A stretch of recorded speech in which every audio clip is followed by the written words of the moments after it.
Welcome friends, syncretists and lovers of truth to another lecture here at the Academy.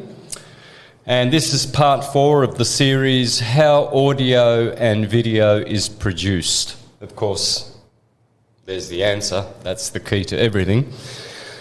I shared on Mr. Astrotheology, part 2, just to give people a sample of what we're teaching here, or what I'm teaching. And I'll be sharing this as well, part 4. Part 5, 6 and 7 will not be shared. And what I'll be dealing with is, in part 6 and 7, how to know thousands of words instantly in multiple languages, not to be missed. I've been talking about this for over a decade now, and people have been writing to me asking me, when are you going to do this thing with languages and how to learn languages quickly? Well, the time has come, but it's going to be exclusive to the Academy, folks, and there's a lot of other exclusive stuff as well. My presentation, All is Atum, which has never seen the light of day in its entirety, I'm halfway through that. And also, astrology is the word of astrology, the word of God, which is brand new. I've done 5 or 6 parts of that, and also the science of ascension has been completed. So there's a lot of exclusive content that has never seen the light of day and that is new from my point of view. Although everything I do is always different. There is no repeats. Every single presentation has new information that you'll not find in any others. So that's how I've designed it. So it's a tome of work, and it's pretty much like a course. It's not just for entertainment. It's there as a volume of work that in its entirety gives you that knowledge that will set you free. All right, so today is the biological or physical and philosophical and theological mechanics of the wave. There's religious themes that tie in with the wave, there's philosophical themes, and there's also biological. So we're going to try and understand. We'll start with biological, then we'll do philosophical and theological. And so just remember, folks, next week's going to be exciting. Next week we will do 10 archetypal words per letter of the alphabet, going around, starting at Aries, ending at Pisces, and putting the respective letters in their signs of the zodiac. And we're going to give 5 to 10 archetypal words for every letter of the alphabet. And so that will be homework for the students of the Academy. If you want to share your list, we can go through some of your words, maybe add them to my words, and that'll be next week. So finally, I promised I'd do that in part 2, but I changed my mind because I realised there's many approaches to understanding the wave. And last week's lesson, I think, was dealing with the elemental and sacred geometric mechanics of the wave. And we saw how sacred geometry, the Platonic solids, morph from sign to sign, tetrahedron into hexahedron, into octahedron, into icosahedron, etc. And it's all along the wave. And only the wave explains how this unfurlment of conscious energy produces the illusion of matter.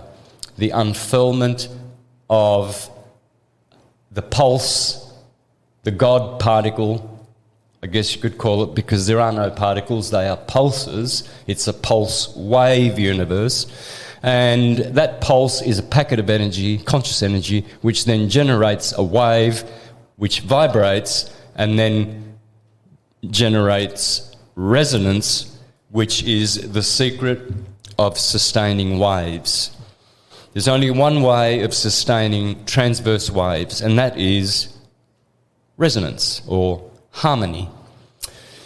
All right, so biological and physical we're going to get into first, and then we'll progress into the philosophical and theological. This is going to be really interesting. This will really open up your mind to how the wave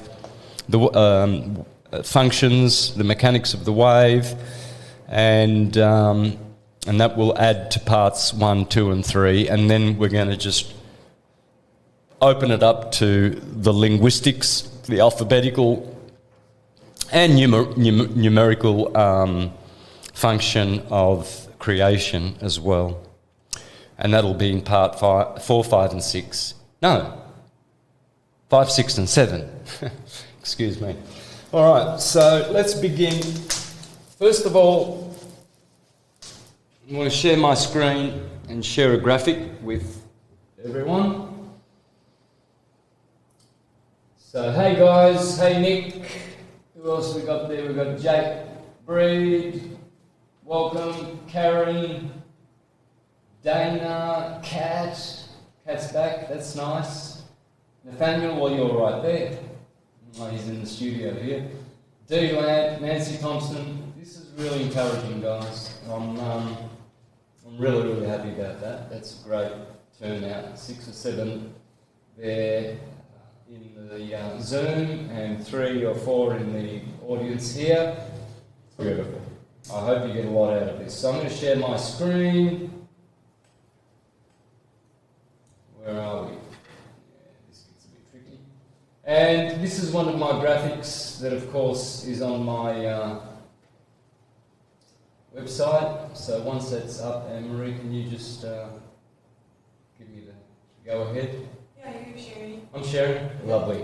All right, guys, so let's pay attention to the inside, the centre. You've got your yin and yang, dielectricity and magnetism. They are the two, force and motion, white light, magnetism, and inertia and acceleration, black light, dielectricity. Dielectricity is resting, Krishna, Christ. White light is moving. Radharani, Mary Magdalene, Mary, the Virgin, pure and white. And magnetism, in Sanskrit,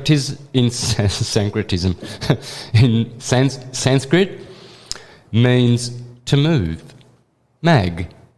Magic, magnanimous, magnitude, to move.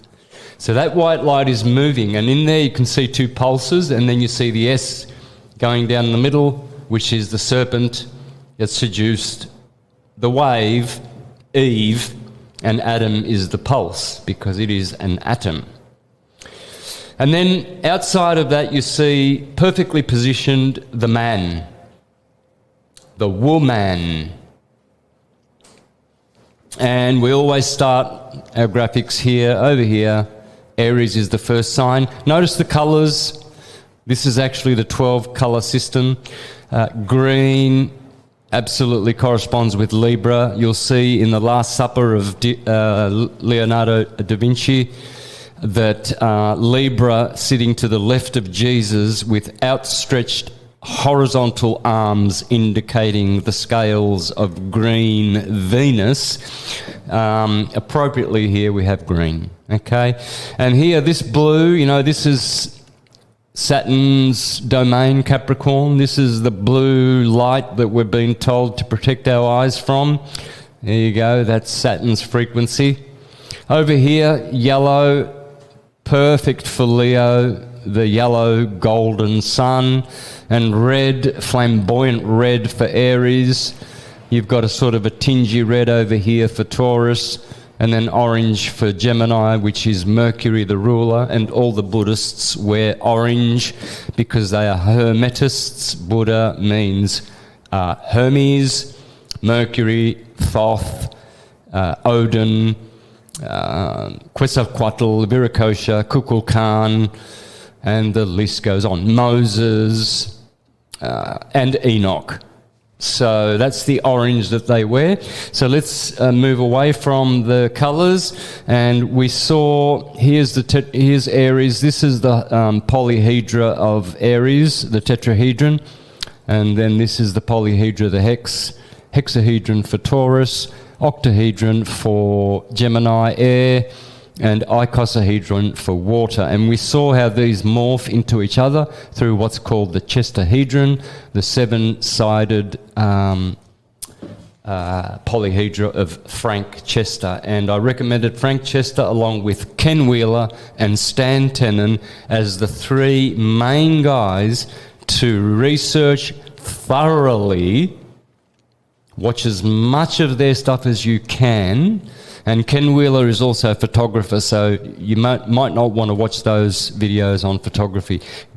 Punch in the words magnetism and ferrocell and torus field when you're in his channel Theoria Apophasis.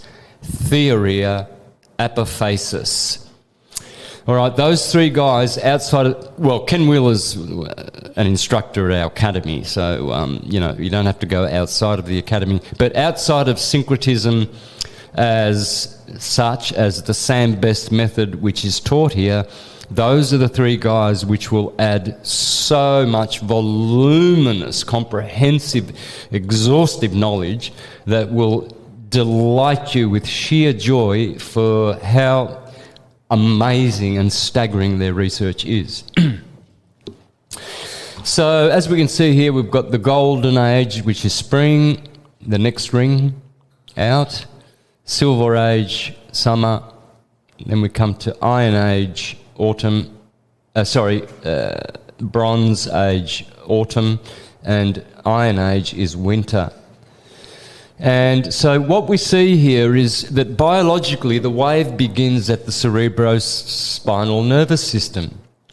Well, if that isn't just the most divine, exquisite thing you could possibly learn ever in your life.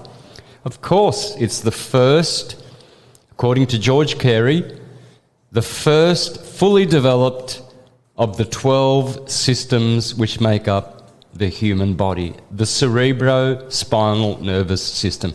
Others argue that it's the heart and the cardiovascular system. I've seen that many times. And, well, I think possibly both are, they're both fire. And so the cerebrospinal system is your spirit, the spirit of God, and the heart and the blood, as I've always said, and it's always been taught in Neoplatonism, is the soul. So it's spirit and soul. So it's only appropriate that these two systems of the body are always vying for first place when it comes to being the one that is fully developed, even before the skeletal system, and the integumentary and whatever other systems, the digestive system, the pulmonary respiratory system, the muscular system, it's the cerebrospinal nervous system. So I thought that this was a very, very good thing to point out for all of us, that the beginning of the wave starts in the head and it ignites the cerebrospinal system, which is the electrical circuitry of the body, and hence Aries is the cerebram, the ram of God, Hiram Abith, which means Aries, the high ram above. That's what the Masons, they think they've got these secrets. Oh, wow, yes, our biggest secret is the secret of Hiram Abith. And they think they're just so smart because we'll never work it out, will we? We're too stupid. But people who don't use their ram, cerebram, and their bull, their cerebellum, are rambling along in life and are led to be sheeple and chattel. Aries and Taurus in the head, both of those brains, of course, in Italian the cerebrum's called cervello and the cerebellum's called cervelletto. Etto simply makes it small, the small brain, and it sits right there behind the medulla oblongata. cervelletto, small brain, cervello, big brain. And so Aries, the Lamb of God, is the shepherd that drives your sensory nerves. So your senses are controlled and governed by this good shepherd, the Lord that shepherds our feet so that we don't stumble in a ditch or a trap or a pitfall. And cerebellum, the bull, that's the motor nerves. So that one there, it tells you how fast to run away from danger. After the good shepherd, Christ, enables you to see and hear the danger and feel the danger. And then, of course, the bull, Krishna, and his cows, the good cowherd, also gives you the motor strength to deal with the difficult situation. So that's what it's all about, guys. And by the way, Ganesh as well. Ganesh is basically just the elephant head of Ganesh is the ears of the two hemispheres of the brain, and the trunk, the proboscide of the elephant is the spinal cord, which in a male is 18 inches long, half a yard, and in a woman 17 inches long. Therefore, in your body you have an 18-inch half a yard stick, which is your backyard, which is your measuring stick for your spiritual temple, which is your body, the soul of man, the Temple of Solomon. And this is the Temple of Solomon. You're looking at it right now. And it's also Adam Kadmon. Adam Kadmon is that man in the center, and all the 12 systems correspond to that. So I'm going to leave it at that for the biological and physical, because that's absolutely enough stimulus for the keen students and the ones who use their intelligence to now do further meditating, and they will work out, the rest of it. I mean, everything starts with thinking, then Taurus is the mouth, then you speak it forth, then Gemini is the two hands, then you do it.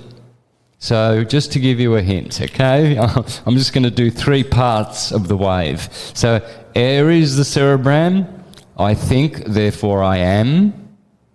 Taurus, speak it forth. Broadcast your thoughts. And then Gemini, with your hands, you materialize them. So what does Cancer, Leo, and Virgo do? You see, well, these are the mechanics, the biological mechanics of the wave. If we just look at the mottos for Cancer, I feel. Here in Aries, you can see right here it says, and it's upside down. Stand on your head and read it. It says, I am. Taurus is I have. Gemini is I think. Cancer, I feel. So you see, this is where feeling comes in. Then you feel, the feeling gives you the will of Leo, I will. Virgo helps you to analyze. Balancing is in Libra. Desiring is in Scorpio. Seeing with your third eye, Sagittarius. Using and building, Capricorn. Knowing, Aquarius. Believing. Now this is not belief, blind belief or blind faith. This is believing in things that are real and true, not just factual. But believing in yourself, for instance. I believe, that the sky is blue. These are beliefs that are not just based on fact, but they're self-evident, and the truth stands alone. It doesn't need truths like this that we believe in. Pisces, and appropriately, it's the last of the 12 labours of Hercules, to believe in yourself. You began with I am, and then I have, and then I think, feel, will, analyse, balance, desire, see, use, know, and then believe. Now, people will still not grasp the fullness of how important belief is.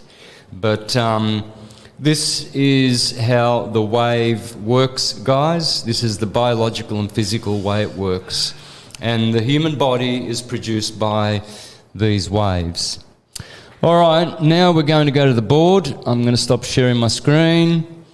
And we're going to do that nice little circle, aren't we? Wow, I think Giotto would be pretty impressed, wouldn't he? Yeah, Giotto got the gig 500 years ago. He applied to go to the same art school as Leonardo da Vinci or Michelangelo, one of the two. And he was a little boy from the countryside. He said, "Look, I want to, be in the academy." And so the what do they call the people who sit on the board, or the teachers that choose and select, the selection committee, that's it. There was a committee and they said, "Oh, well, see what you can do. Here's a piece of paper and here's something to draw with." And so what he did was he just did a perfect circle. It was so perfect that the guys were like, "You're in." And Giotto is now, a household name like Da Vinci or Raphael. So, I mean,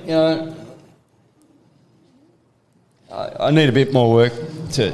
I'm not applying for any art school anyway, so this will have to do. All right. Let's go horizontal. Let's go to the vertical. Then we've got segments. Oh! That was when I was drunk. Now I'm sober.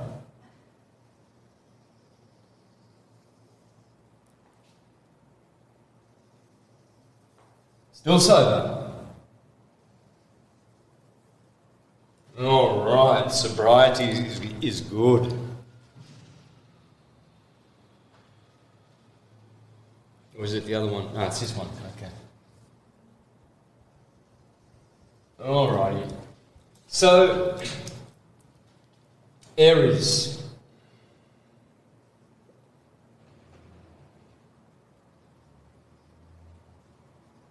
What am I doing wrong there? Is that no? Why did I think I had to write air as in the element of air? Libra. All right, and Libra, of course.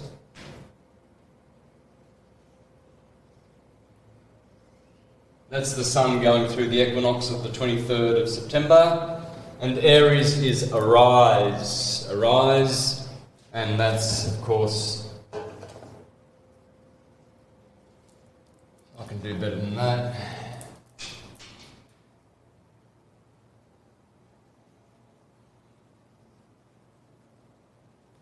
All right. These pretty much, we can also include Capricorn here, and maybe Cancer a little bit, but here's mostly where we're going to look at the philosophical and religious mechanics of the wave. You see, during the course of the year, there are certain holy days set aside. In Japan, they have a public holiday on the 21st of March and on the 23rd of September. Shubun no Hi is what that's called, the equinox. Shubun no Hi. And this one's Shinbun no Hi, the autumnal equinox. And what they do over here in the sakura season, which means the cherry blossom season, is they all go and have picnics under their cherry blossom tree, and they're drinking champagne and, eat nuts, and they've got their blankets out and they're playing music, and they're all on that public holiday respecting this wonderful, wonderful day. And this is a worldwide thing. I did a presentation in Sacramento in 2019. You can go and have a look at that. It's called The Holy Days on my channel, Mr. Theology, where I went through all the holy days along the ecliptic and showed how all of the days coincided with not only the seasons, but the portals, the 8 portals, which are this cross here,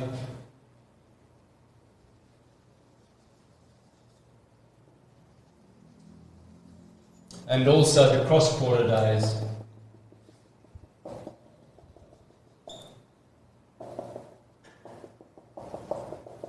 And we're coming up to one in 3 days, May Day, May the 1st, Groundhog's Day. We are right here now.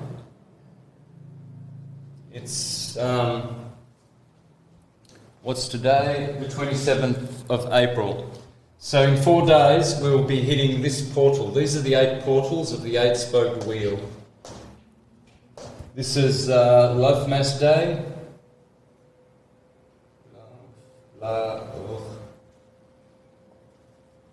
Love Mass Day. Here you've got Halloween. And here, no, this is Groundhog's Day. Groundhog's Day. Sorry, guys.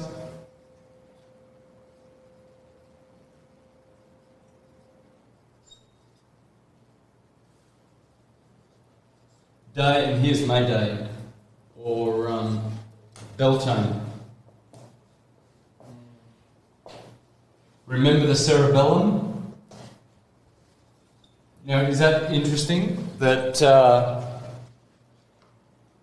the middle of Taurus, there's a festival all around the world that has the word bell in it.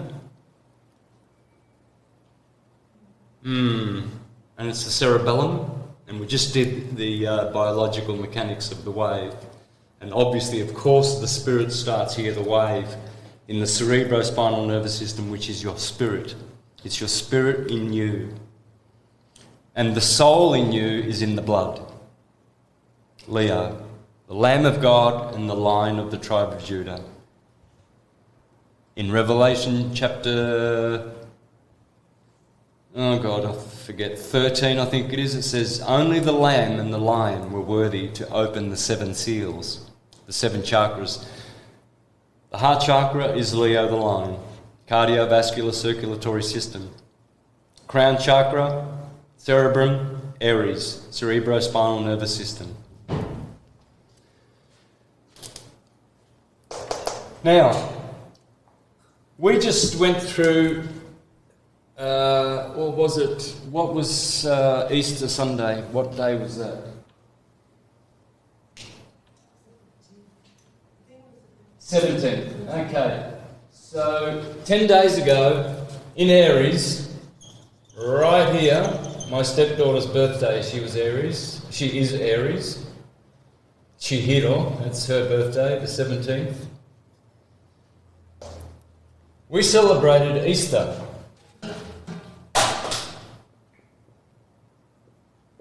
East Star.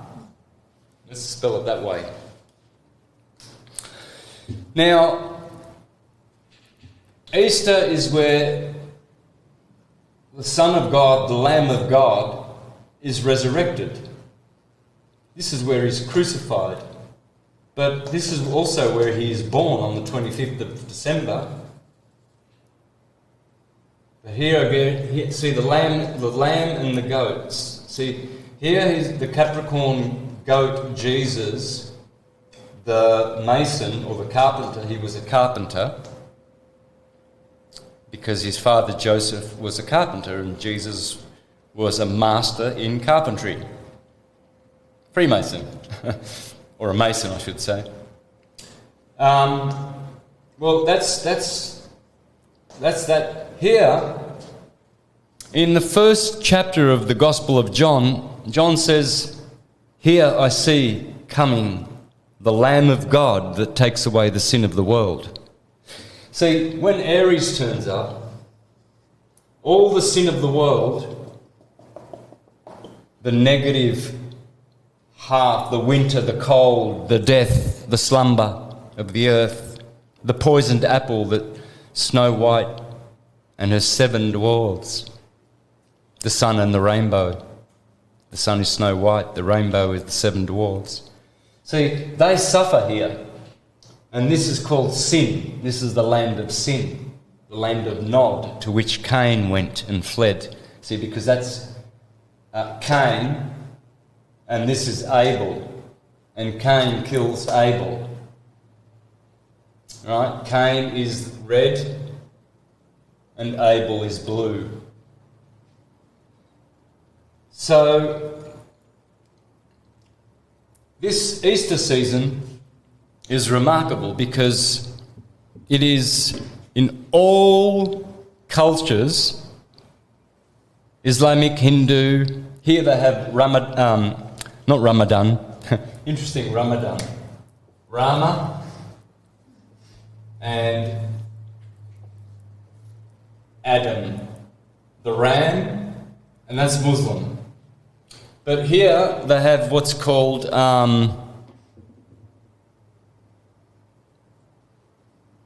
the birthday of Sri Ram. Yeah, the birthday of Sri Ram happens in Aries every year.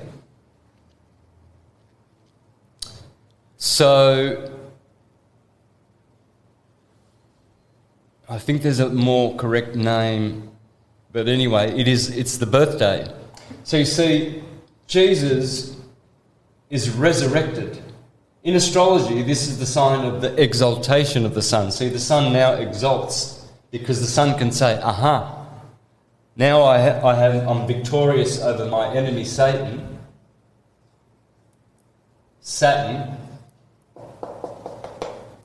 who exalts in Libra. See, Satan takes over in the winter, the sun exalts in the summer, the spring and the summer.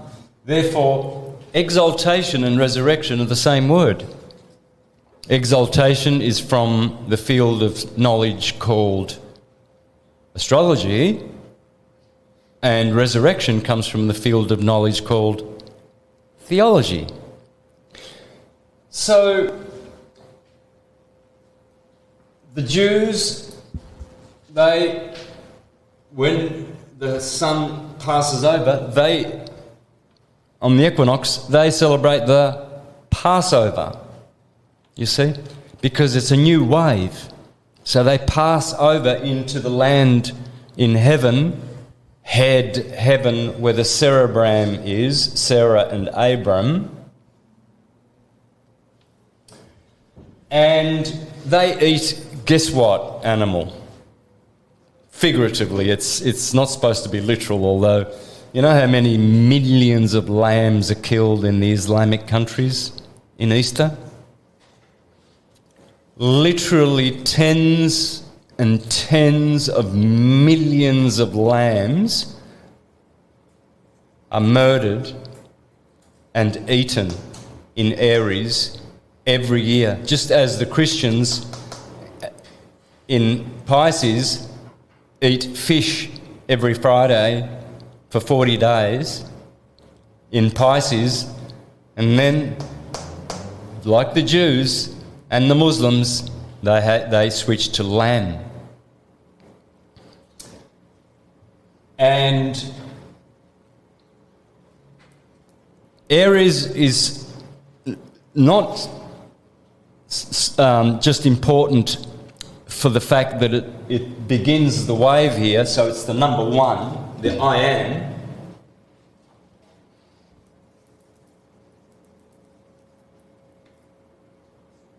Pole position, number 1, goes to Aries. It is the I am, it is Adam. Adam and Eve. Eve is the moon in Taurus, she exalts here, and Adam, Atum, is the sun. We all know that all is Atum. So Adam and Eve, and Mars is the ruler here, and Eve is the ruler over here in Taurus, and she's number 2, which is all the even numbers. Alright? But let's have a look at this season here of March, April, which is Aries. In the Jewish system, this is called Nisan.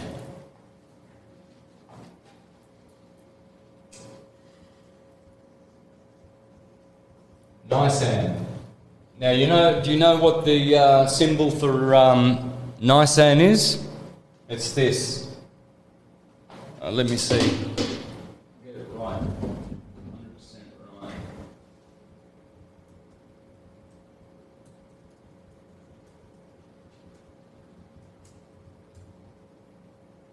Yeah, okay.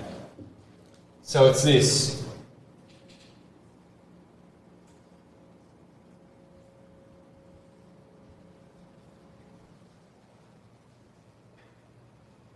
And then you've got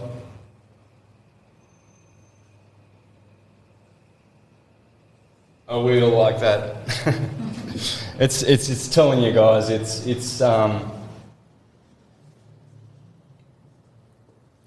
the equinox, and the most important and most holy of all the signs. Because as Ptolemy said, this is the spiritual axis, the priests, the Levites, were the priest class, Levite, and Aries were the shepherds, the priests over here. And of course this axis here is the political king. This is the king. This is his economy, money, the moon, money.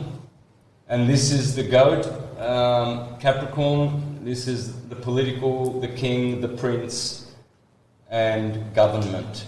So here is the axis of the king, here is the axis of the priest, and we will be kings and priests with Christ, and we shall rule for 1,000 years as kings and priests. That's why we teach sovereignty at our academy. So you can be a king, asking the questions, not answering. When you answer, you are swearing. You are answering questions that only kings ask as king. Okay? And that's one of the 11 tenets of our academy, sovereignty. The other one is spiritual ascension and the ascension process, and that's dealing with this. So let's have a good hard look at the theological and philosophical significance and importance of Easter and Aries and Nisan 14. This is the golden day. You know that early Christians were called 14thers. Yeah, because they set aside Nisan 14 in their calendar every year, and that was their holiday. The 14thers. Here come the 14thers. Well, and you can check that out on YouTube. Just put in 14thers and let's see. I'll give it a go actually.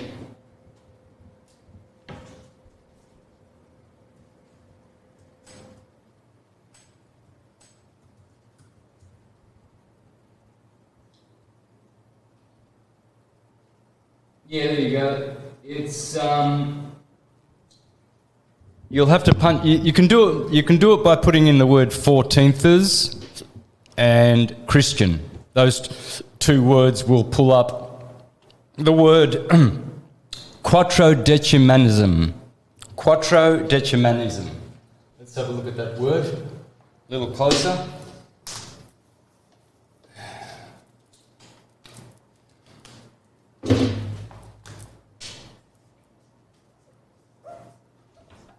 Quattro is 4, deci is 10, 4 and 10, manism. And it says there, Meaning 14th refers to the custom of early Jewish Christians observing the Eucharist's Lord's Supper as the Jewish Passover, Pesach, beginning with the eve of the 14th day of Nisan. Thank you, Wikipedia. Called Abib. Abib. So this season here is also, the next Taurus is called Abib. And isn't that in April, and we call it Abril in Spanish, or Aprile in Italian, P and B being interchangeable. All right. Okay, so the 14th is, well, I'm going to share my screen and we're going to have a look at some other things that happen that will leave you breathless. This will leave you breathless. You can punch in your search engine these words: other events occurring on the day of first fruits. All right, so punch that in your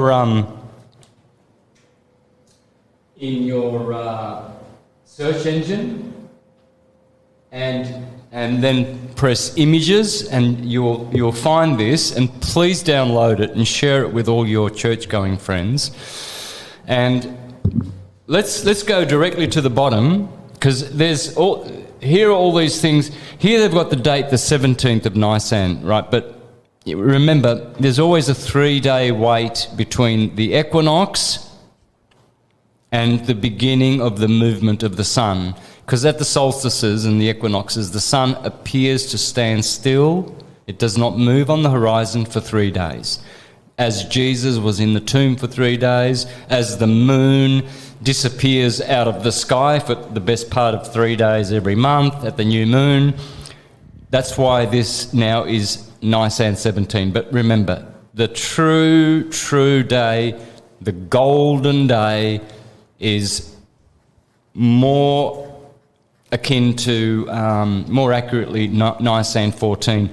But it's the same thing. Nonetheless, we're talking about the same month, and all of these amazing things, events occurring on the same day as the day of first fruits. So the Jews, they have got a festival called the Day of First Fruits, and it's always on the 17th of Nisan, right?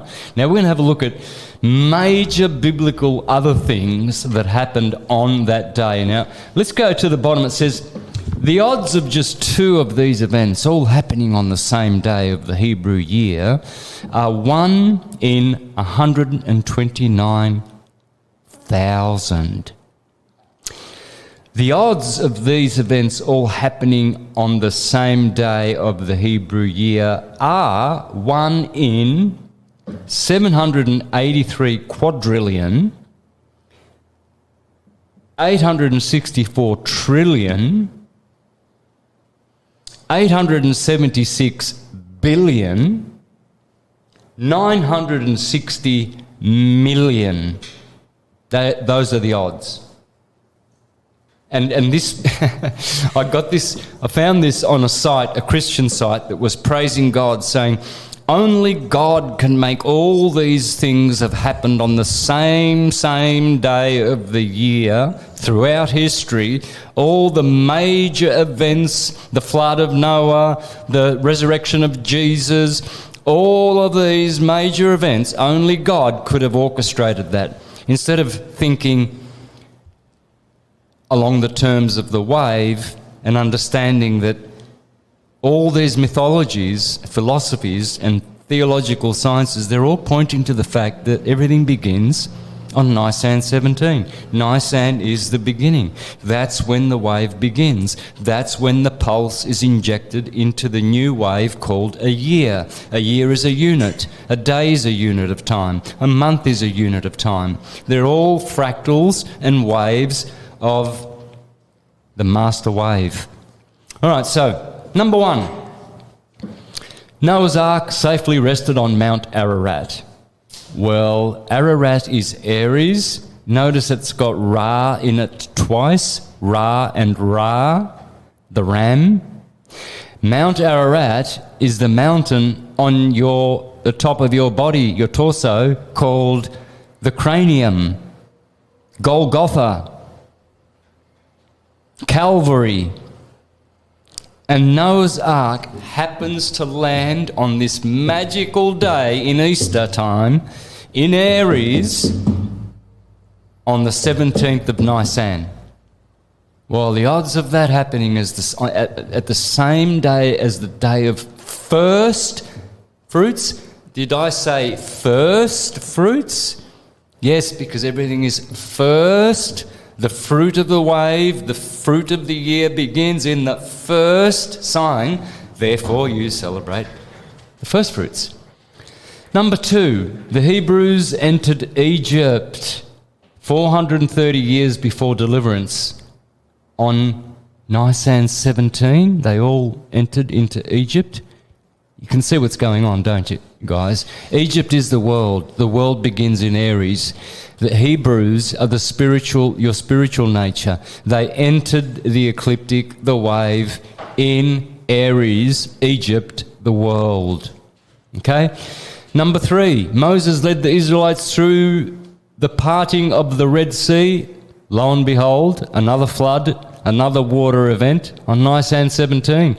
Not only did Noah's Ark land on the waters safely on Mount Ararat, but the Israelites passed through the Red Sea on Nisan 17. Number 4, the day of first fruits. Israel entered and ate the fruits of the promised land. So they entered. Isn't it funny that they timed it so well? They're very clever. Well, let's go to Egypt on Nisan 17. Come on, everybody. Let's pack our bags. Off we go. It's got to be on that day. Now, hurry. Come on, ladies, children, hurry up. It's got to be the 17th. It's got to be. Come on. Rush, hurry. All right. Here we are. We've landed. It's Nisan 17. Let's put it down in history. Let's make sure everybody knows this detail. And in 430 years, when we get the hell out of this place, why don't we also do it on Nisan 17 to be really clever, eh? We're so smart. We can do that, can't we? It's just the day of the year. Yeah, right. So Israel is also your spiritual nature, people. It's who you are in your spiritual tribe. And you eat the fruits of the promised land. The promised land is the springtime. And that's why you enter the promised land and pass over by eating a sacrificial lamb. You don't eat it physically. You see, when Samson slew the lion, it was the sun going through Leo. When Hercules had to kill a lion, that was the sun going through Leo. When Jason was looking for the golden fleece with his 12 voyages, that was July, August, September, October, November, Jason, the sun, looking for Aries, the golden fleece. You know, when Hercules had to clean the stalls, well, that's Capricorn, where Jesus was born, in a stall, in a manger. And he had to clean that out. That means he goes through the sign of Capricorn. All right, what else happened? Well, number 5. The walls of Jericho fall down. That was a major event in the Bible. The walls of Jericho fall down. They come a-crashing. Number 6, the cleansing of the temple by Hezekiah, 800 years after entering the promised land. They cleaned the temple out. Supposedly, it was full of idols and there was false worship going on there. And this Hezekiah, this good king, there was a handful of good kings. There was David. Solomon was good at the beginning. Then he had his 1,000 wives. He had a bit of a harem there, didn't he? 1,000 wives. No, 700 wives. No, 300 wives and 700 concubines. King Solomon. That's 1,000 girlies to play with. I wonder why monogamy is, such a significant teaching of the churches these days. When Solomon had 1,000 wives, Moses had 6 or 7, David had about 40, Abraham had 5 or 6. They were all polyamorous and polygamous. But could it be that it's talking about astrotheological themes, electromagnetism, rather than being literal? Of course it is, folks. These are the religious mechanics of the wave. It's no coincidence. Esther saved the Hebrews from elimination. Remember Esther and Mordecai? Esther and Marduk? Astarte and Marduk of the Babylonians? Yeah, Esther, who has a book in the Bible named after her, Mordecai, her cousin, Marduk, he discovered that Haman was plotting against the Jews to have them killed, and he had the Persian king issue a decree saying that on such and such a day, the 17th of Nisan, all the Jews in the realm of Persia were to be killed. And Esther found out, and since she was the wife, the beautiful wife of Artaxerxes, I think it was either the Persian king Artaxerxes or Sennacherib. Let me just check that. I want to be accurate here.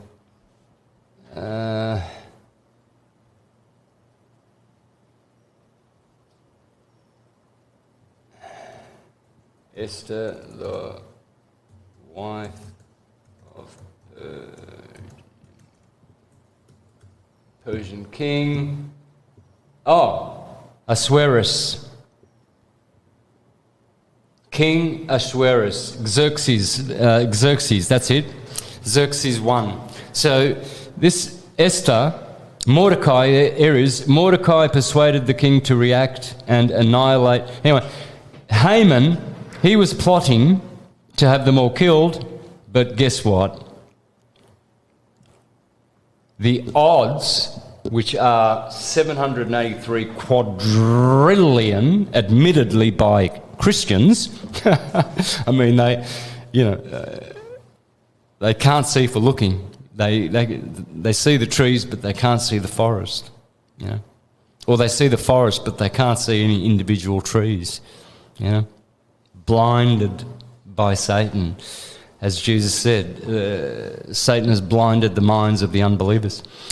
And of course, we've already mentioned the last one, 1, 2, 3, 4, 5, 6, 7, the 8th one here, the resurrection of the Messiah. So, Noah's Ark lands on Mount Ararat, the Hebrews enter Egypt, Moses leads the Israelites through the Red Sea. The day that the Israelites enter the Promised Land, the walls of Jericho falling, the cleansing of the temple of Hezekiah, Queen Esther, the Persian consort of Ahasuerus, Xerxes 1, saves the Hebrews from elimination, and Jesus is resurrected on Nisan 17. Is anyone thinking out there? I know everyone on this call is thinking. I know you're tick, tick, tick, tick. You get what's going on, guys? Okay, so what happens here is Christmas happens here, right? Xmas. This used to be called X10 Mass. 10. Remember, that's called St. Thomas Day, X10 Day. 2 N's actually, 10 Mass I think it is. Alright? Of course it's 10. But yeah, well, they shortened it, they took the 10 out and they call it Christmas Day. Right? So what happens now is the sun has to begin waxing here. And so when it hits here, February, Aquarius is January and February. January is Johnuary the Baptist. In fact, the Romans used to call January baptism month. So you see, Jesus gets baptized. Febur in Latin means to purify. So he gets baptized by January the Baptist, gets purified, and then the 40 days of Lent, lengthening. Thank you, Alvin Boyd Kuhn. Thank you, Reverend Robert Taylor. Thank you, James Morgan Price, for that tidbit of information. Lent is short for lengthening, because the days are now lengthening. The longer nights are not prevailing as much. And then voila, bang, comes the Saviour. Look, the Lamb of God that takes away the sin of the world. And the 40 days of Lent, which end on Nisan 14, Nisan 17 as well. There's another one. Oh my God, the days of lengthening. And all the while during Lent, what are the Christians, the Catholics eating every Friday?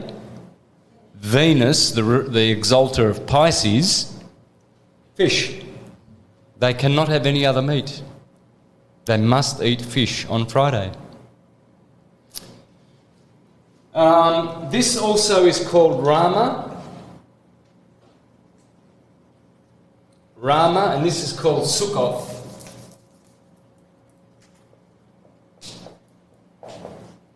And the Israelites went forth from Rama unto Sukkoth. You see the theological mechanics. You see here the goat starts the year, the political year, at the wave amplitude. Here the lamb starts the spiritual, sacred year, secular year, January 1st, sacred year, April 1st. April Fools. They're just fools. Don't worry about the April Fools.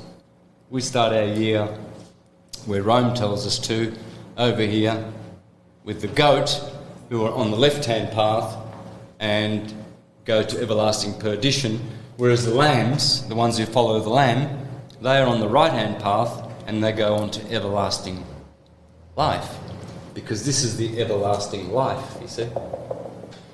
And these are the two thieves that Jesus, when he gets crucified here at Christmas Day, this is the good thief and this is the evil thief. This thief says to Jesus, Lord, I know that you are the Messiah and I believe in you. And Jesus said, you're a good man. I tell you truly, this day you will be with me in paradise. Yes, because this is the paradise. But this one here, he cursed him and said, you will go to hell. And hell is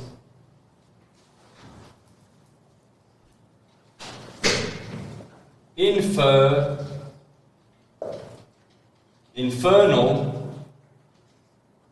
and that's Italian for hell. But winter is inverno. Inferno, hell.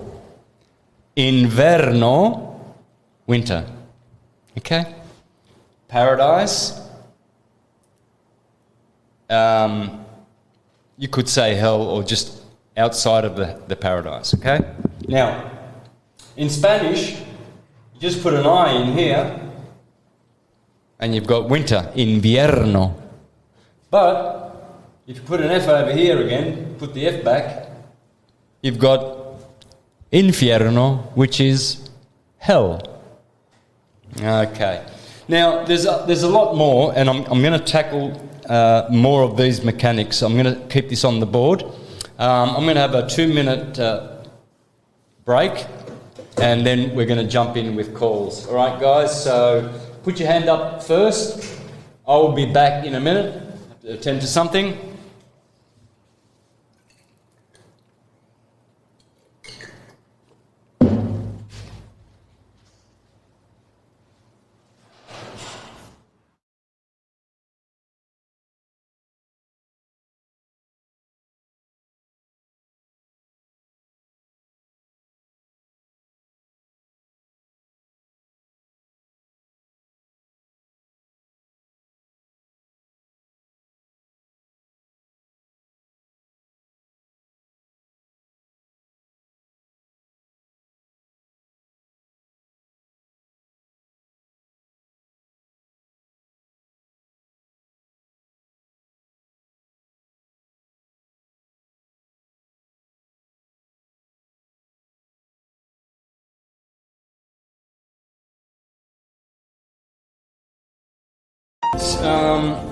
Now, the other thing is, this is also, see, this, it's interesting because Tishri, this is Nisan, the beginning of the sacred Jewish year. They start their year in Aries as well. But they also start their year here in Rosh Hashanah, which they call Rosh Hashanah, in Tishri. Okay? Now, this day here, the 23rd of September, they call it Judgment Day, or Atonement Day, at one mind. You see, this is at one mind, Atonement Day. This is where Jesus is sitting at the Last Supper. Because you see here, you can eat all the fruit of the summer, and this is the Last Supper, and you see green Libra with arms outstretched, looking like a girl, sitting to the left of Jesus, and he's got wine and bread, Virgo, Libra is the wine season, he's got wine and bread on the table, and he's got 6 disciples over here in sets of 3s. You've got 6 to his right, 6 to his left, and they're in groups of 3s. Spring, summer on his right, autumn and winter on his left. And good old Gemini, the 3rd disciple, is sitting there like that with his hands up like this. If that's not Leonardo da Vinci saying, that's Gemini, the ruler of the arms, right? And then that's Libra, the scales, and then the Cancer with a knife in his hand, pointing to the throat of Virgo, because where's your Adam's apple, Mr. Apostle of Jesus? Look, Jesus, this ain't no dude. It's not a dude. This Virgo thing here, no Adam's apple. Can you please check it out? He's got a knife in one hand like a crab, right? It's all there when you have the key. The key's the wave. The wave is the key. So Rosh Hashanah, Rosh comes from Resh, the letter R in Hebrew, which means the head. Hoshana, Rosh Hoshana, Anna, we already know, is annual. Hoshana, Rosh Hashanah, is here. Opposite Easter. Sacred year, secular year, secular year. All right, guys, those are the philosophical and religious traditional mechanics of the wave. That's just a scratching the surface. There's so much more that will just absolutely consolidate the theological approach to science is one of the keys to understanding all things. All right, so we've got any hands up for some questions and comments? Who wants to jump in? Anyway, am I able to hear them if they jump in? I can't. Put the headphones on. Oh, I need the headphones on. Ah, no wonder. Gee, man, I'm not even. All right, is someone there? Yeah, I'm here. Aha, Nick. All right, we've got two Nick's over there in the audience there, and we've got Nick, the two best the students. All right, what's your thought there, brother? I just actually wanted to share because I remember way ago when I first started getting into your teachings, I remember you saying how once you know the ecliptic, you know everything. Now, obviously, at the time, I didn't know what you meant. The first thought that came to me was maybe he meant it in a sense like like it's a mathematical formula. You know how like if you want to figure out the sum of something, you have variable A plus variable B, then you get answer C, right? Mm-hmm. And yeah, that was kind of the way of thinking. Yeah. Applying that when learning anything about the wave, especially even in astrology, it's useful. Yeah. Because you have all these different variables, each one mean their own different thing. And obviously, to a first timer going into it, it seems all very confusing and just wondering how do these things mesh. Right. So go ahead. Yeah. So in the first lecture of this series, we did the astrological. We did the alphabetical. We put A, B, C, D, E, F, G, the Masonic G on the top, H, I, J, K, L, M, N, O, P, Q, R, S, T, down here, of course, outside, U, V, X, Y, X, Y, U, V, W, X, Y, Z, or Z, as you say there in America. So we did the alphabetical. We saw how the letters actually spell out a spell, a gospel, God's spell. You know, Yeah. They actually create conscious energy. They create the world. The world is made by letters, according to the Jews. Yeah. Then we did the astrological. Okay, so we saw how the sun exalts here, Saturn exalts here, and we saw all the interesting connections about how the wave needs the sun to start here, to exalt here, and the ruler is Mars. It needs those two active, and it needs Saturn to be here, the god of cold and dry, the god of opposition, the god of the darkness, black. He's always black. Saturn is always the black lord. And this is Lucifer. You got the war between Lucifer and Satan. Lucifer is the light bearer. Lucifer is Luke Skywalker. Lucy in the sky with diamonds. Luke, the Gospel of Luke, is here. This one is, this is Matthew. So this is Matthew, Mark, Luke, and John. Luke is where Lucifer the sun is domiciled. But Matthew is here because Mart is Saturn.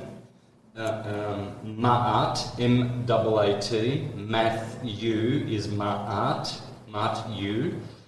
That's the Gospel of Matthew. This is Mark because Mars begins this quadrant. This is Lucifer and Luke, and this is John because Jupiter is the ruler of Sagittarius here, and Jupiter takes that quadrant there.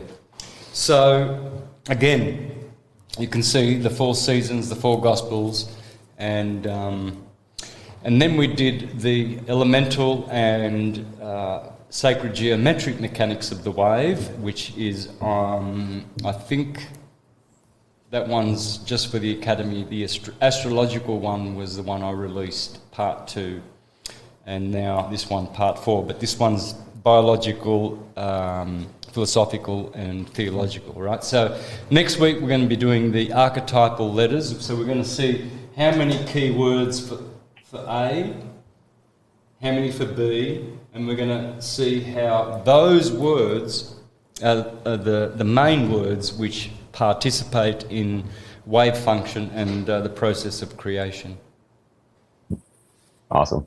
I was also looking at the English alphabet as well, because I remember last week how you were saying find the secret in the English alphabet, and I was just taking a look at it. And while I do not think this is the secret at all, but it's still funny how it came to me. So you have all the letters in order, but to each one I kind of just attached a word to it.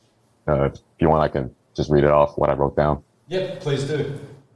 Yeah, so obviously starting from Ace, and it's kind of like it feels kind of like a weird abstract poem, but goes, Atoms beside celestials, deciding eternal forges, generating helixes inside, just kindling luminous magics, nesting over personas, christening rigorously, silently telling us, vigilantly awaiting exalted Zion.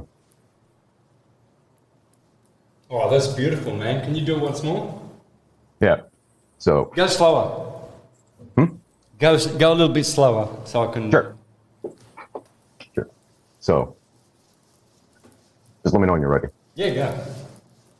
All right, so atoms, or atoms, up to you. So atoms beside celestials, deciding eternal forges, generating helixes inside, just kindling luminous magics, nesting over personas, christening with a Q, rigorously, silently, telling us, vigilantly, waiting, exalted Zion.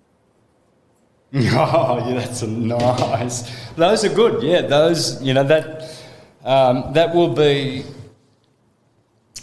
That will harmonise with the real, true sentence of the alphabet. That will connect up in many ways, because there'll be variations and versions, but rest assured, the magic word, the name of God, the magic spell that created everything is the alphabet.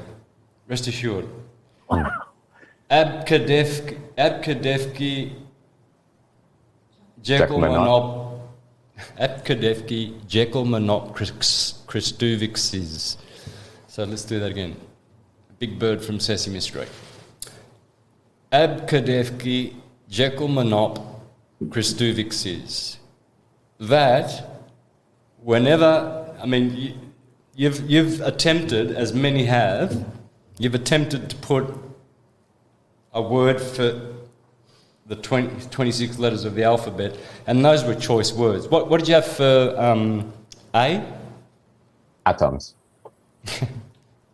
Right. B? Beside, as in two, because you need to decide something. Yep, for sure. And then C, celestials. And D for deciding. E is eternal. F, forges. and for G, generating. Forging, generating. Yeah. And then H is helixes. Perfect. And I is inside. J, just. K, kindling.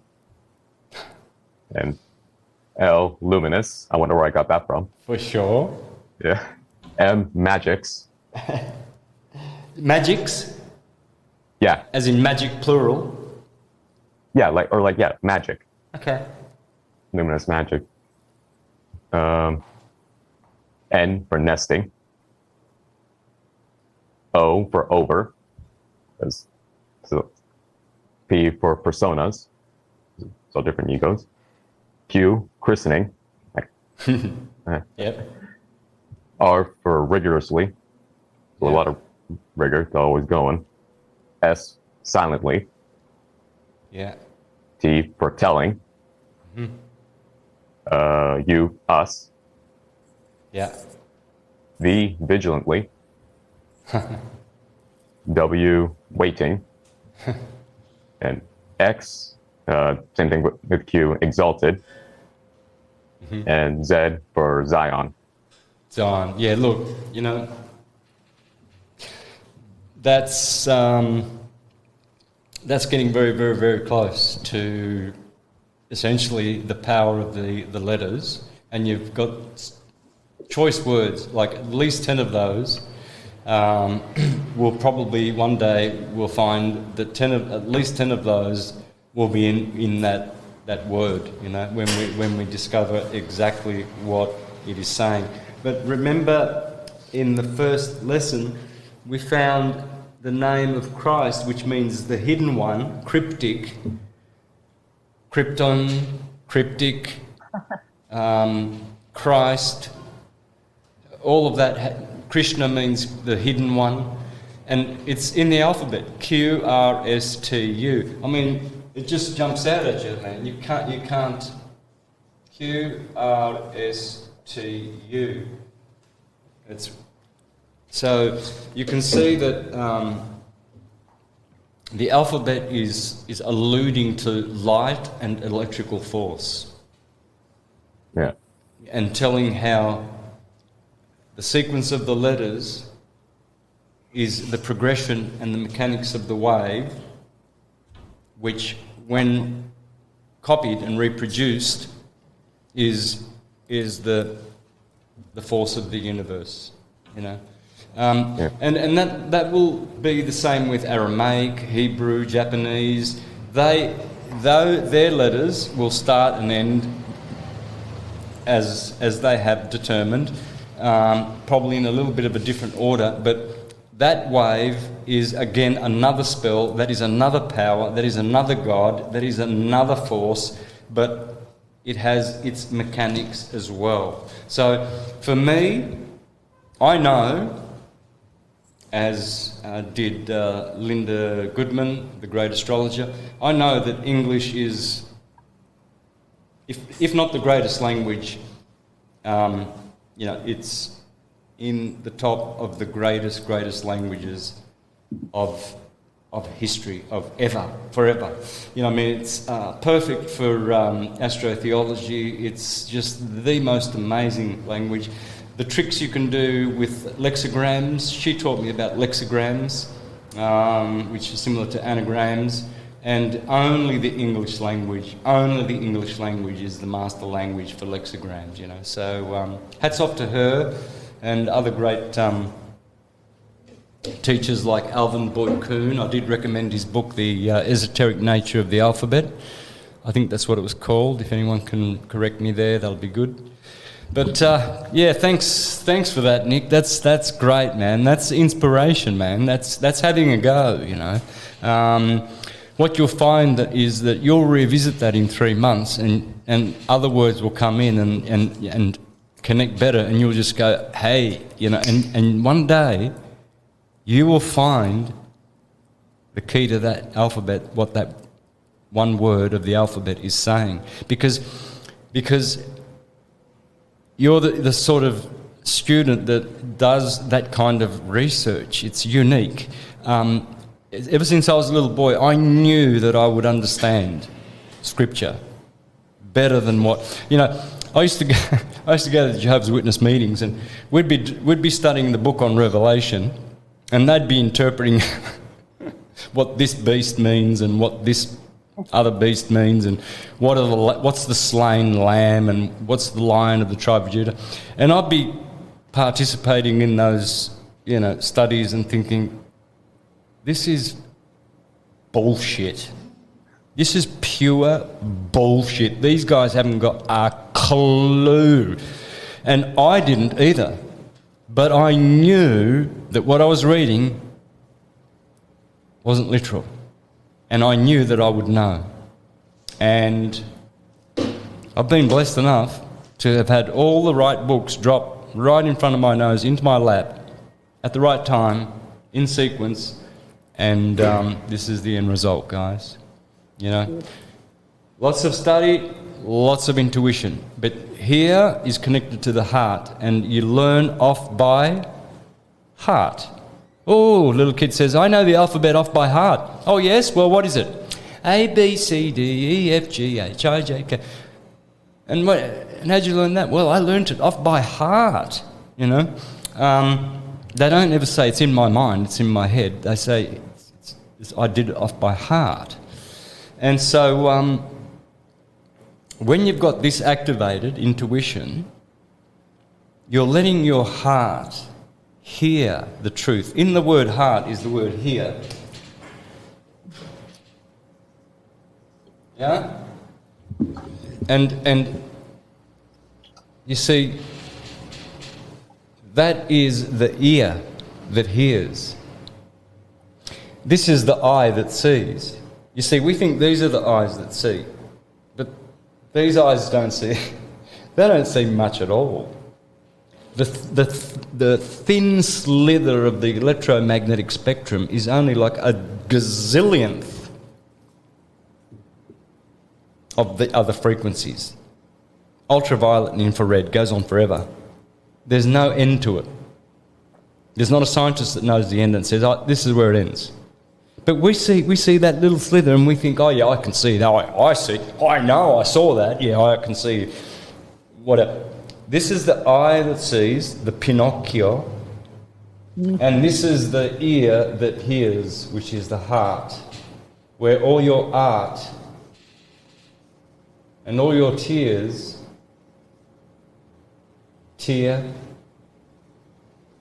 and all your, and Rhea, your goddess, and Ra, your god, are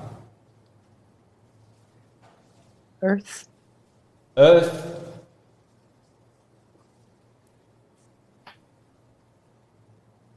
You also get birth as well. I've got a list of about 40 words. In fact, let me share that right about now would be a good time, wouldn't it? Because it's always good to do these things when you're thinking about them. So, Olzatum Part 2. In the meantime, what else have we got? Anyone else like to jump in and... I have a question. Mm-hmm. You mentioned about answering is swearing to the questions of kings, and question is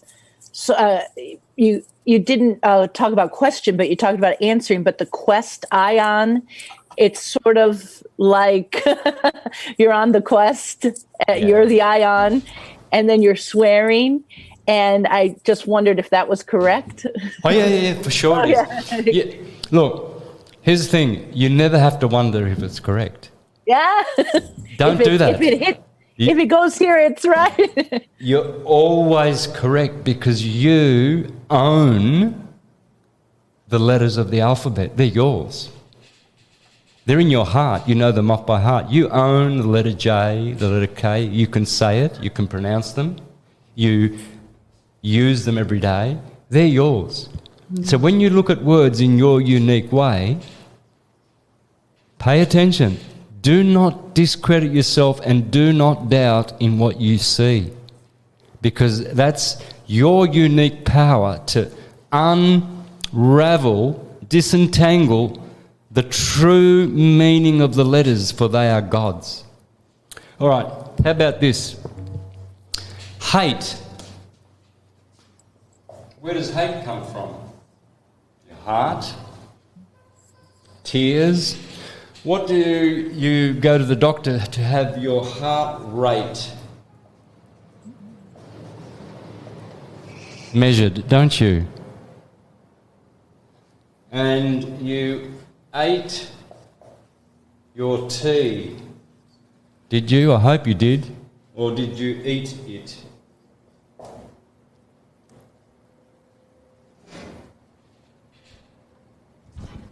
What else have we got there? Heat.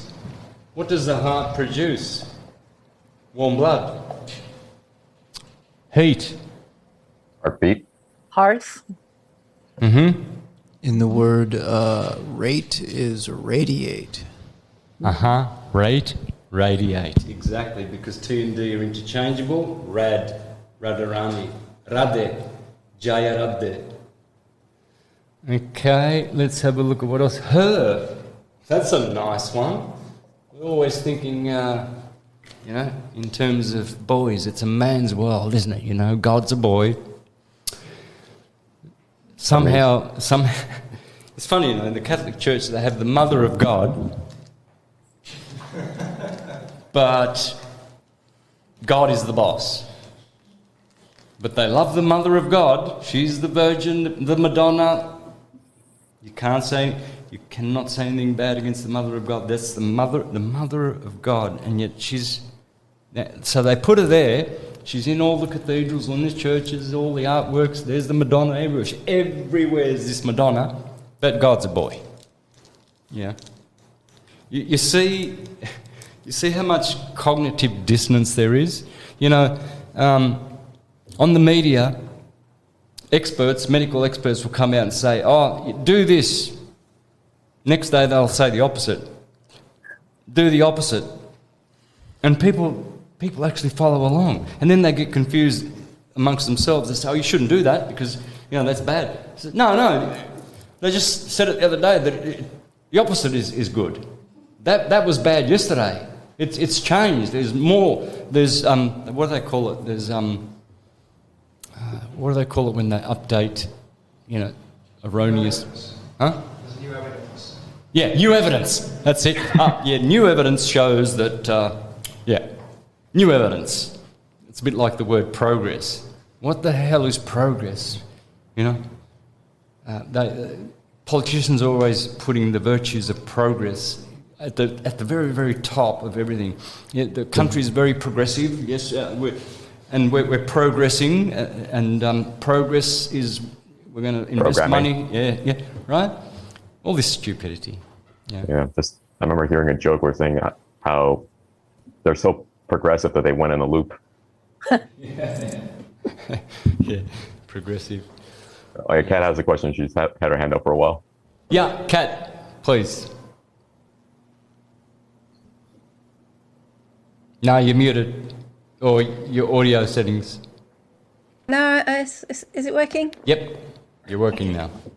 Hi, Santos. Hey. And everyone. Hello. I've been working on some words. Nick and I have been having chats after classes, and we've been putting words together. I haven't finished my list, but I've got a few different ones for E. I had ecliptic, or electromagnetism, or electricity. I'll wait till next week, but I just wanted to mention, I put it in the chat, but it's probably lost somewhere, that crucify doesn't mean to kill, it means to intensify. Mm-hmm. And then I saw something the other day where somebody said the crucifixion never happened, and the way you know that is because of the word fiction in crucifixion. Yeah. Do you believe in the crucifixion? Yes. So you believe in fictions then? Okay. See you later. Love it. But see, this is the thing, right?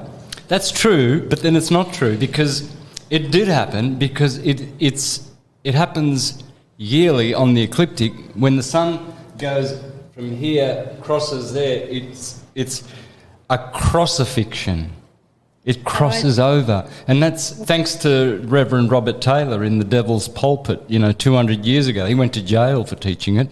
And they said, in Birmingham, that was the black country there, they were saying, don't go to the Devil's Pulpit. That Robert Taylor, he's gone astro-theological. He's teaching astrology.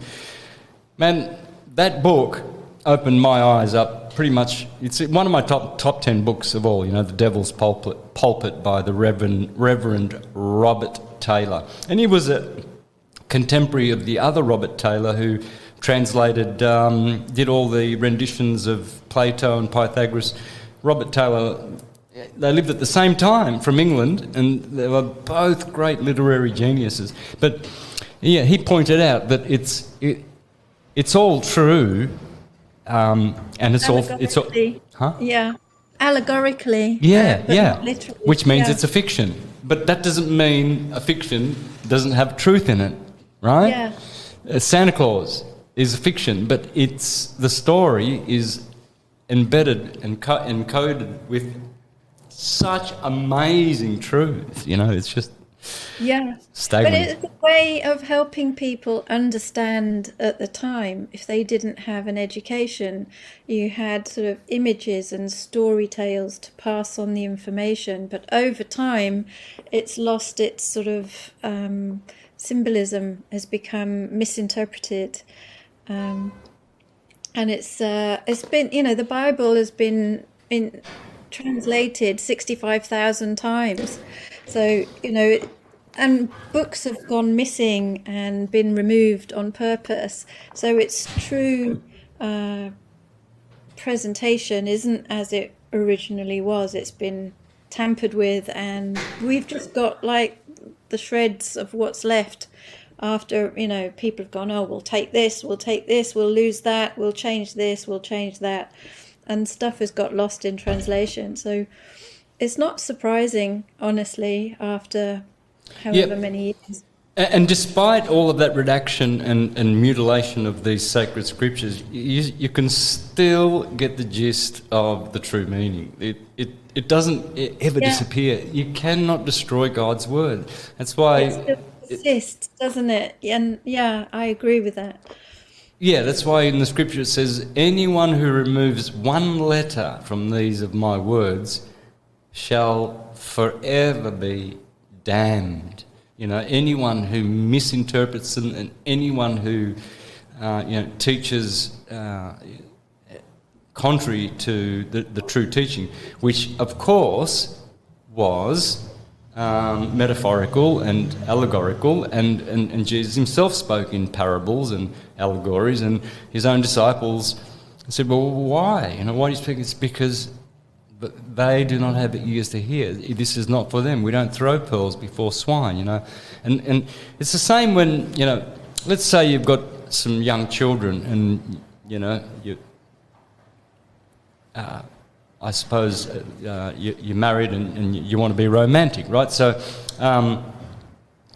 to hide the fact that you're planning to have a romantic night while, you're at the kitchen table because you don't have much time, it's late, you've got to be, say, sleeping by 10 and you want to sneak in a bit of romance, right? So you're going to start using hyperbole, metaphors, like the birds, there's a lot of bees around tonight and the birds, we're visiting the bees.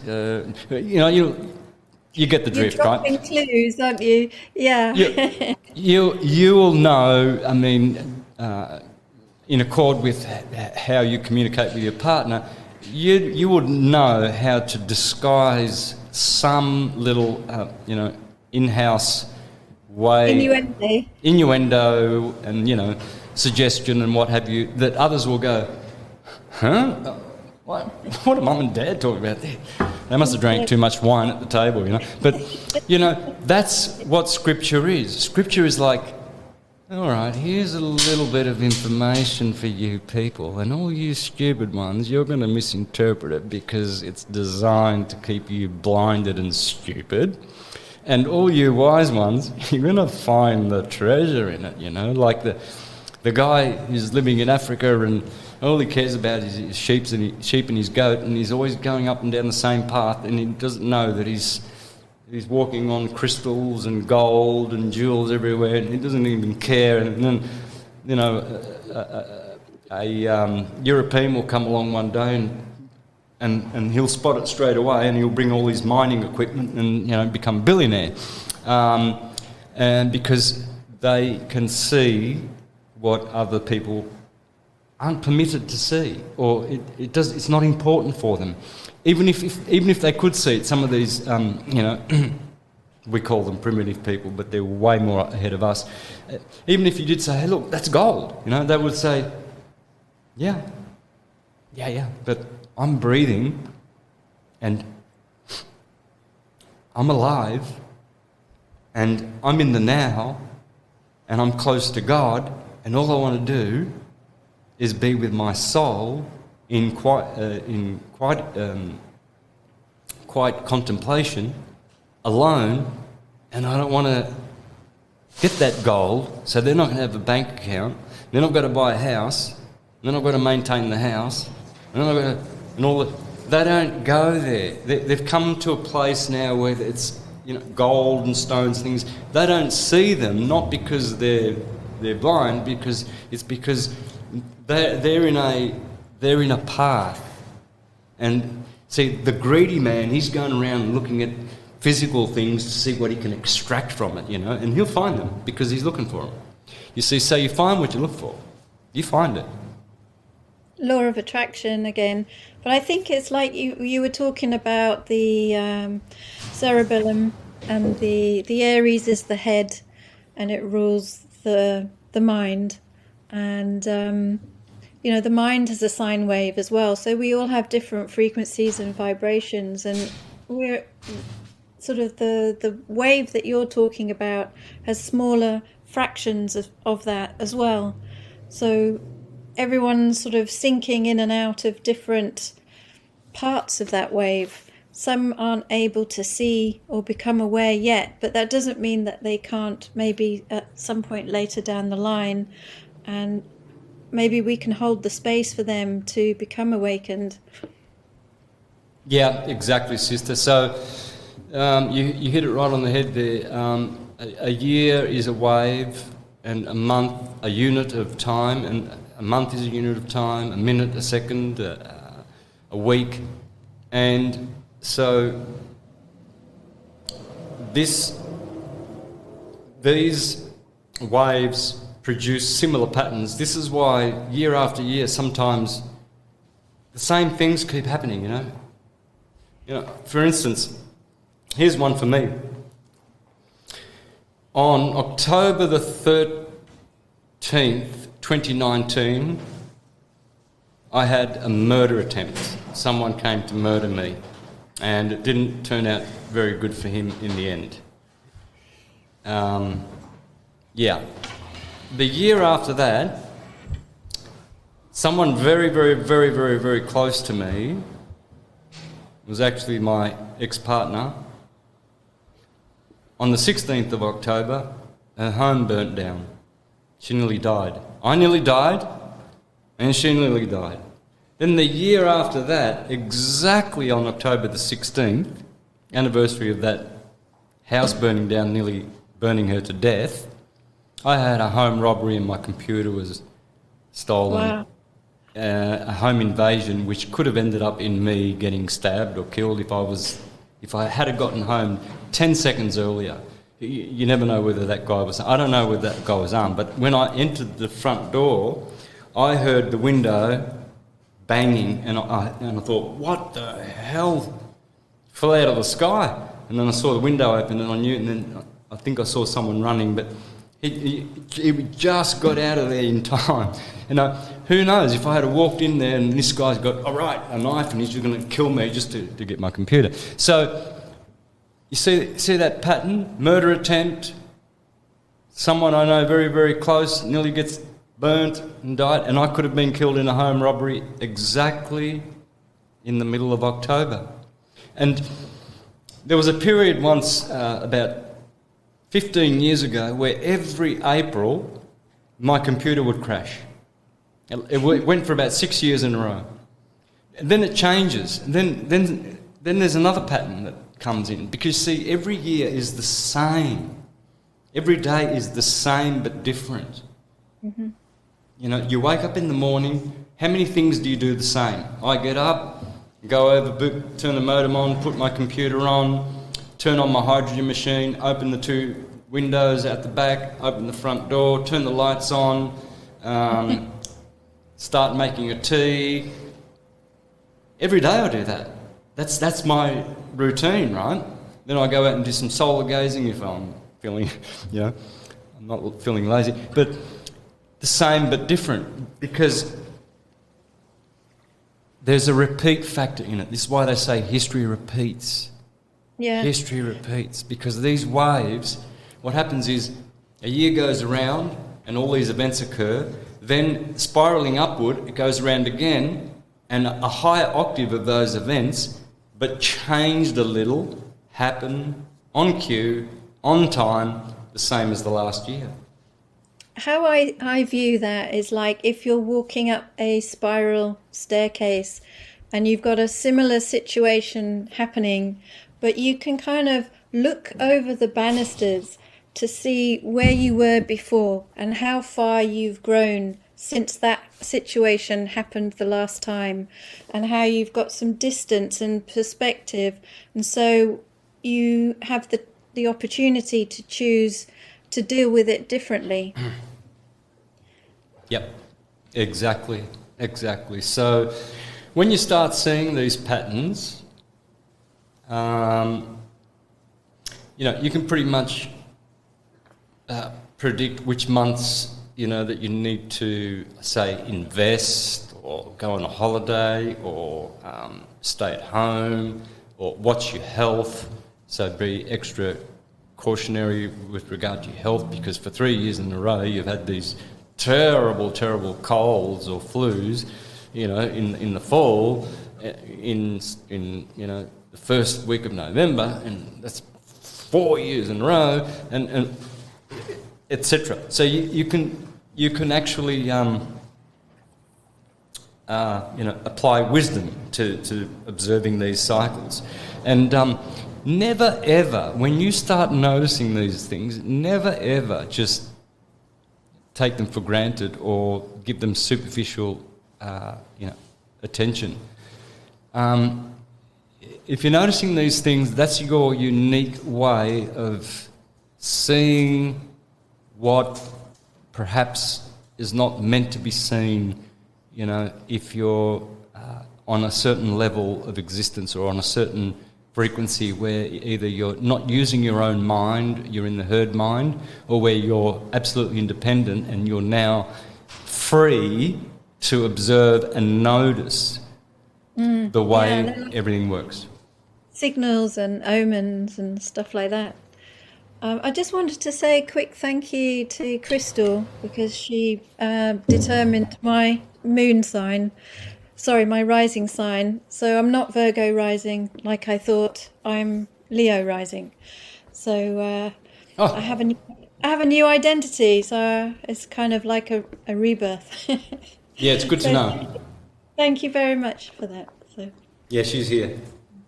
Thanks, Crystal. She heard that. Yeah, you're welcome from Nick and I. Bless. Lovely. All right. Anyone else want to jump in? Now's the time. We've got a good 15 minutes to go. Share your wisdom. I would like to say something. Oh, lovely. Who we got? Can you hear me? Yeah. Is it All Jack? right. Yeah. So I'm from Holland. Uh-huh. So another language, no? Yeah. So The Holy Land. Holland, the Holy Land. Yeah, we have. I'm actually living in Friesland. So I have the two languages. The old language is Frisian. No? Beautiful Frisian. Wow. Yeah. You were talking about this lengthening, and then in this we have in our, we call spring lente. Yeah. It's nice, no? And also lengte is also like length in English. So like also in spring, like all the trees and like the willows, they start stretching all their stems, Yep. And only later they'll make the leaves, but then it's really the time to go lengthening. Yep. Yeah. Beautiful. Something funny. And then I also wondered about this Nisan 14. Like if you put like this number, you use this number, will it also make you be this fantastic person? Will it help you, sort of?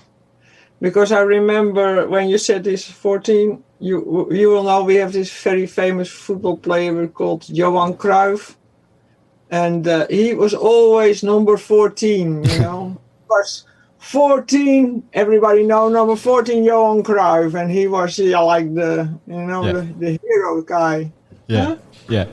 And remember, that was the date of Julius Caesar JC and Jesus Christ JC, both dying on the Ides of March, which is virtually the 14th of March or 14th, 15th. So it's always 14. He also had the name, Johan, also the G, Cruyff, GC, Oh, really? Yeah, Johan Cruyff is his name. It's the same, That's why I started wondering, what the hell, here have this same Julius Caesar, GC, Johan Cruyff, and then this number 14. Whoa, hey, this must have helped this guy to become that fantastic, Yeah. Wow, there you go. The power of 14, huh? Mm-hmm. Yeah. So then I had this other thing about like our words, like when we were doing all these exercises and stuff, you notice all our words we form come from us being electromagnetic beings.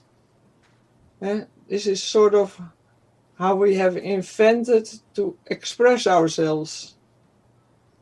Yes. Yeah, no, because we know inside, we know we are only electromagnetic beings. Yes. So that we use our words. So then I'm an artist, so I use colors and forms. And then I said, okay, of course, I also use colors then, like to this extent, automatically, out of being an electromagnetic being, I will put certain colors in this. And then I saw some presentation of you, and you were talking about the flags. You have the red, blue, and blue, white, red. Yep. Like we have, of course, in Holland. Yeah. As well, Exactly. And the French, and the Russians, and the Chileans, and the whoever not else.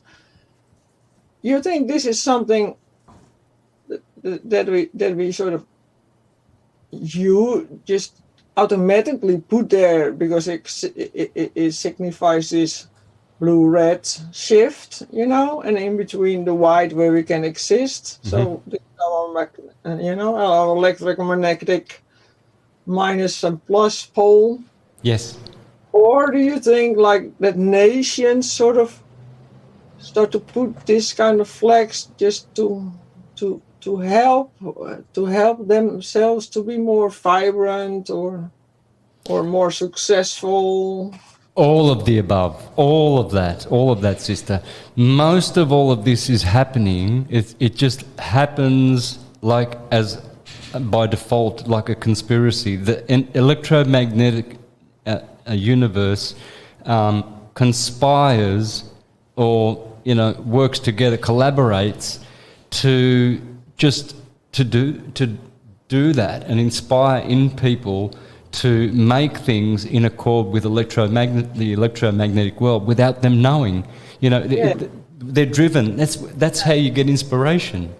Where does inspiration come from? You've been driven. You've been given. The universe is suggesting. The muses are giving you gifts, and they're all electromagnetic gifts. Yeah.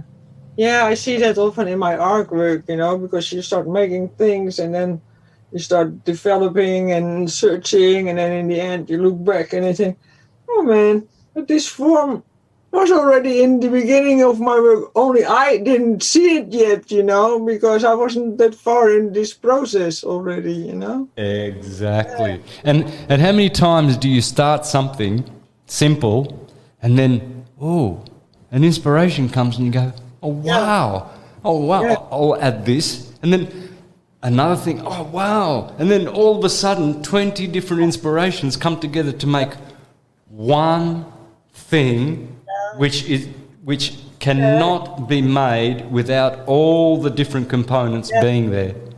How many artists have written their most well-known songs from 6 or 7 parts of songs that they were writing. So they were writing this song, that song, and the other song, and then they realised, hey, that song there, that would go well with the chorus with this other song I'm writing, and they put it together, and then they grab another song and put it in, another song and another bit, and from 6 songs they make a song and it becomes their number 1 hit. Stairway to Heaven, for instance, Led Zeppelin, that was like that. Not only has it got all these changes in it, but it's got all these very, very significant parts about it, which all came from various inspirations. There were about 7 or 8.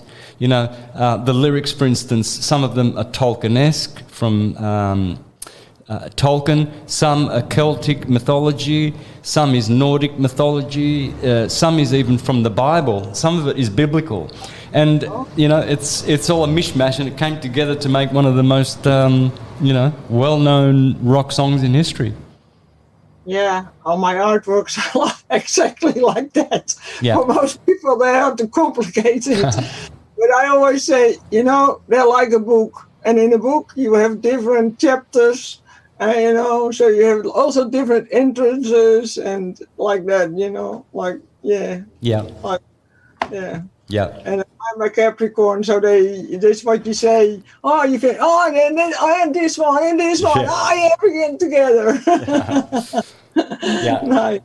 Nice talking to you. Thank you. Likewise, Jack. All the best, sister. Thank you very much. Much love. All right, anyone else? Yep. I was going to say everything there sounded a little bit like syncretism. Yeah, that's what syncretism is. You start. I started with various components. I was bilingual from the moment I was born. I was theological. My parents brought me to the Jehovah's Witnesses church since I was a kid, so the Bible was part of my life. I had my telescopes when I was a boy, so I was already looking at the stars and mapping out the stars. I had started playing the guitar at 9 years of age, music. So, music, languages, the stars, theology, they all came together, and I'm still doing that. And those were the building blocks. And then the various inspiration from all those different fields help you to be able to pretty much, master all the fields. Yeah. So it's a blessing. My grandfather used to say, it doesn't weigh anything to learn another language. You don't have to. It's not an extra weight on your shoulders that you have to carry. It's light. Yeah, it's a blessing. Yeah. Looks like Michael has something to say. Yep. For sure. Who else we got there? A lot of people that haven't got their cameras on. They're probably just listening. If you're listening, that's nice, guys. Beautiful. Thank you for joining us. But be nice to hear from you. John Michael has his name. Michael. Yeah. John Michael. Hey, brother. Hi. So I was over at a farm yesterday, and they told me about this technology they were using called Sonic Bloom, and they play classical music for all their plants, and so it kind of made me aware, like, oh, maybe I should play music for my plants. And you were talking about music and rock, and in the 60s and 70s, all these rock bands came together and pretty much changed our whole society, and spiritualism, but also promoting, not that I have anything against like drugs and sex, but that's what our icons were doing. And do you think that like these guys, these musicians and stuff, they know a lot about astrology and astronomy and the hidden things? And what do you think about that? Oh, for sure. Yep. You'll find that a lot of these guys, especially in England, there was the government had all of these programs. There was the art school that guys like Jimmy Page, Eric Clapton, Jeff Beck, and all those guys who ended up being, the greatest rock stars in history. They all went to the same art schools and music schools, and Tavistock. The Beatles, we know, were from Tavistock. In America, you'll find Frank Zappa, his parents were in the military. Jim Morrison's parents were in the military. You'll find that all of these great rock stars, their family were military families. Right? So you start seeing how Tavistock and MK Ultra and all of these, they actually, funded, promoted, created these bands. Their intention, of course, was to corrupt people and, to give them a really good side track and distraction from the real movement that was going on, which was a spiritual awakening with the hippie revolution and that. And really, there was a good side of it, because these people were starting to expand their minds and consciousness and realising that they didn't want the war in Vietnam. They didn't want all this rubbish. They wanted a community. They wanted to get away from it all. But you see, what happened was, slowly but surely, the CIA and all these organisations who were behind all these programs, they knew that the flesh is weak. And even if you start with good intentions, you want to get on a hippie commune and eat good homegrown food, and eventually, these guys, they became yuppies. A lot of them left all those ideals behind, and were consumed by this all-consuming unconscious beast of materialism. So there's a warning to all of us, all of us. In everything, there's the good side and there's the bad side.